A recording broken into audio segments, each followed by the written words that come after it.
future me coming to just put a little warning at the beginning of these 2 episodes. Happy Mental Health Awareness Month, for one, but 2, these episodes do discuss my journey of depression and anxiety and my car accident. Not in graphic detail, but they do discuss my struggles. And if any of this could upset you, please come back after these 2 episodes and normal content will be resumed. But please be kind to yourself. And this is my journey with mental health. And I hope that you're kind enough to yourself. If any of the depression, anxiety, sleep problems trigger you and going to therapy, then please skip this video and I will see you again soon. Bye. Hi everyone, welcome to part 2 of our Mental Health Awareness Month for this podcast. I hope you've had a good Mental Health Awareness Month so far. I hope you've had a good May.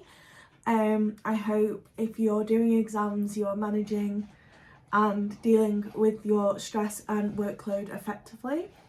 This is my last exam season for my degree, my undergrad, which is scary. So, second part.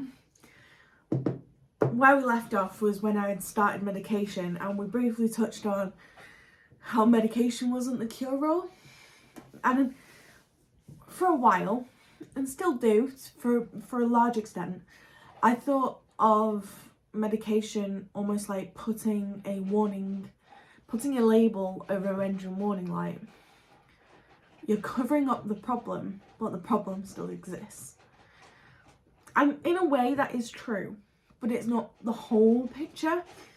So from May to September, I continued to kind of deteriorate a little by little, so not really having the nerve to talk about what happened to me and what I wanted to say and various other things. And then college started and I really lost it. And I got my autism diagnosis about 6 weeks later. And I remember I was sat on my bed and there was this autism report in front of me, and I opened the letter, private and confidential. You are hereby diagnosed with autism spectrum disorder and post-traumatic stress disorder, PTSD. I was like, well, no, like some stuff's happened, but I'm fine. No. So I wasn't ready to talk even then, and I couldn't verbalize what happened to me. I didn't tell people how I was feeling. So yeah, I feel like bad. And black and white thinking, I was bad. I couldn't say I felt anxious, I felt depressed, I felt angry, I felt sad, I felt annoyed, confused. I couldn't say these things because I didn't have the words to describe them in my vocab. I just couldn't do it. And the report, and I read every page of it, and so around this time we'd adjusted my meds to try a different one, and that really didn't suit me very well, and it was almost like not being medicated at all. And I don't think I'd realised quite how bad I was without it. And we changed my meds and I really wasn't coping. There's a lot in that window that I don't remember. There's certain things I don't remember, and there's certain things that I'd like to keep in that little box. It's been filed in a little box in a vault in my brain. And I'd like it to stay there. It pops out every now and again and the code gets reset and back. So we changed my meds back to what I was originally on, which was doing much more than the other one. Your first med for me was the right one, and that's not the case for everyone, but keep trying. There will be one that will help you in some way. And that was in the around October half term, which is normally the middle 2 weeks in October. And it took me from changing my meds and a lot of self-reflection to the middle of December before I was ready to say, Mum, I'm ready, I need to talk now. And that's what I don't think people realise, is that meds on their own do kind of act like a cover of a engine warning light. But in conjunction with therapy, or CBT or DBT or whatever you want to do to process that issue, it helps more than you'll ever know. And I say it all the time, I learnt more in therapy than I could have ever asked for. So I went, and I was in the very fortunate position that my mum could pay to get me help while I was still on the NHS waiting list. And I met with this one counsellor who openly admitted that I wasn't the patient for her. She didn't really understand autism that well, and that is essential. If you're on the spectrum, you need to find someone, and it may take a while, who understands neurodivergence and autism and ADHD and all the rest of them, and their effect on your mental well-being. So I met with this counsellor, and her, well, psychologist actually, and her name is Pascal, and she changed my life. She really did. So we met the last week before Christmas, before everything closed down for Christmas, and we talked and we got to know each other a little bit. God, way up here, like, no, nervous now, mummy, I want my mummy. And I did, and in the January we really got going. And I like to think of your mental health as kind of like a house, and I was kind of at the first few layers up off foundation, and they had cracks in them. And I remember talking about this with Pascal. It was like, it's almost like when I got here, I thought I was at the bottom. No, you had to knock those down to rebuild from foundation level. My beliefs about myself, about the world, about people, about emotions. And it sucked. I was like, I already felt bad, and like I felt even worse. And we had to rebuild. I had to go back to understanding what my values were and understand who I was. And it was like rebuilding from the foundations. You had to dig them. And I had to dig deep to find some of these things. And slowly, week by week by week, we'd rebuild up a layer or so at a time. And I'm not saying when I was discharged from therapy I was 100%, but therapy gave me the tools to manage day-to-day life. Therapy gave me the ability to communicate my thoughts, feelings and emotions in an effective manner, which was hard. I remember thinking, no, this therapy's doing nothing, I don't want to go anymore. But I went week in, week out. I went from where I lived to where I went to therapy is 111 miles. 3 hours on the train. I went, normally my mum took me, but there were times when I took the train. And I'd really, after therapy, it was almost like you had to pin my eyes open with needles like this, because it is, although it's just talking, which is what people think it is, it's so emotionally charged that I'd be exhausted. You just wouldn't be able to speak to me. I'd be like, I was like, what were we talking about? And steadily, over 4 or 5 months, I started to come up for air, and it was almost like the steam clearing off a mirror, where it like slowly fades away. And I'm not saying the depression isn't there, and I'm not saying the anxiety was there, but I could see things for what they were. Like, I could see that my thoughts were just that. They weren't always true. And that my depression was my depression and my anxiety was my anxiety.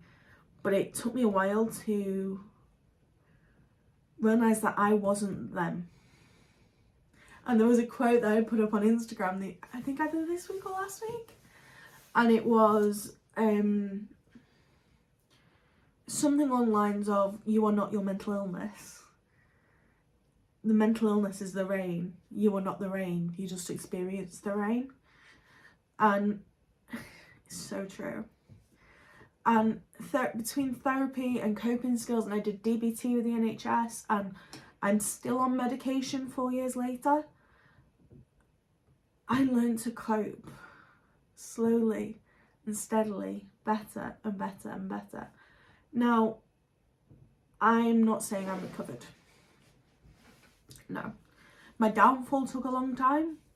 My recovery's taken longer. And I haven't wanted to just disappear off the face of the earth in a long time. But guess what I want to say is that, yeah, there are mental illnesses that you can recover from. For me, that's not how my experience, and God, I wish it was. It's kind of hard to verbalize this, but I don't actively seem like I have a mental health issue 90% of the time, because I can mask quite well, and that's an autistic trait. And I do cope now. I don't have meltdowns daily. I don't have panic attacks every day, but I have a couple a week. I don't have night terrors every night, but I have a couple a week. And I don't feel the need to numb myself with painkillers or drink or anything like that. Food is my vice, though. I do comfy, I will admit that. I throw myself into my degree, which is why I've applied for a postgraduate, and be heard. So if some platforms you'll be watching this, and this is a little podcast on YouTube with not many episodes, and on Facebook as well, like, it's mainly my brain baby. And when I'm having a bad day, the good that has come from me telling my story and helping people and giving advice and gives me the drive to keep going on days when I just don't want to care. So, and I think there's a big misnomer that if you're having a bad day, you say, I'm depressed. Oh, I've got depression, I'm having a bad day, I've had a bad week. And I'm not saying those things don't exist. But true depression and true crippling anxiety is more than just a bad day, a bad week, a bad month. It's month after month after month, year after year. It doesn't just lift because something changes. It's hard. And I get offended sometimes when people say, oh, I'm having a bad week, I think I'm depressed, because I think in a way it trivializes some of the struggles and battles that some people do have. And I'm not saying that I was nowhere near the worst person's mental health on earth, but I was bad. And when I slip, it feels like I'm back at square one, even if I'm not. So I want to now spend a little bit of time talking about two main things that I learned between therapy and my whole journey to management of my PTSD and understanding my autism and understanding myself in many ways. My golden takeaway is that take each and every day as it comes. And as much as I'm not cheer up and get on with it, head up, next appropriate action. And whatever that means to you. So for me, for a long time, head up and next appropriate action was getting a shower, or making my bed, or changing the sheets on my bed, or walking my dog a short distance. It's anything that's for you. If seriously, head up and getting up, walking to your bathroom, brushing your teeth and going back to bed is an achievement for you that day, great, good for you, absolutely all for it. And for a while, that's what my head up and next appropriate action was. And then it was head up, go to college, stay all day. Great, amazing, woo! Big celebration. And that is okay. Celebrate the victory, no matter how small it is. If that is, I did X full days at work this week, great. If it's, I coped with X, which I wouldn't have coped with before, fabulous. Celebrate it till the end of the day, I don't care. But celebrate each and every victory, no matter how small it is. Because I really do remember, and I'm trying not to cry, when just getting my feet out of bed was a victory. And here I am, 3 and a bit years later. I have bad days, do not get me wrong, when my PTSD and my depression are like, no, you're not getting out of bed. And I fight that urge, and I get out of bed, and I go to uni, and I go to my lectures, and I come home, and I work and be heard, and I work on assignments, and I have a relationship with my dog, and I have friends, and my next appropriate action is get out of bed and get your ass out of the house. And that's the celebration. Celebrate no matter what size your victory is, because it's what that victory means to you, not what other people think. And advocating for your needs, oh, the bane of my existence, but hey ho, yeah, it kind of is. Hey, I was going to sing then. Hey, yeah. I know, copyright and all that. Advocating for your needs, especially when you're ill, is hard, because quite often you don't know what you want, you don't know what you need, you don't know what to say. And I know for not everyone this is the case, but if you have a family or friend that knows you well enough and you trust them, ask them to come to the doctors with you.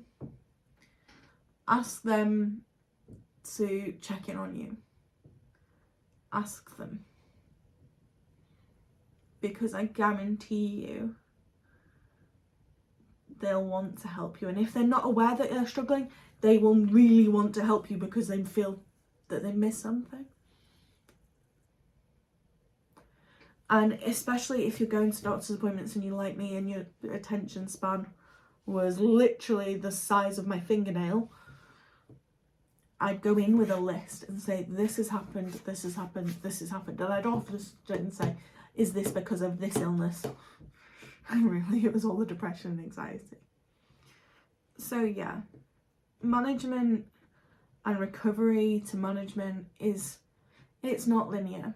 And I in my brain, I had effort over time, and like this continuous trajectory of upwards, and it doesn't work that way.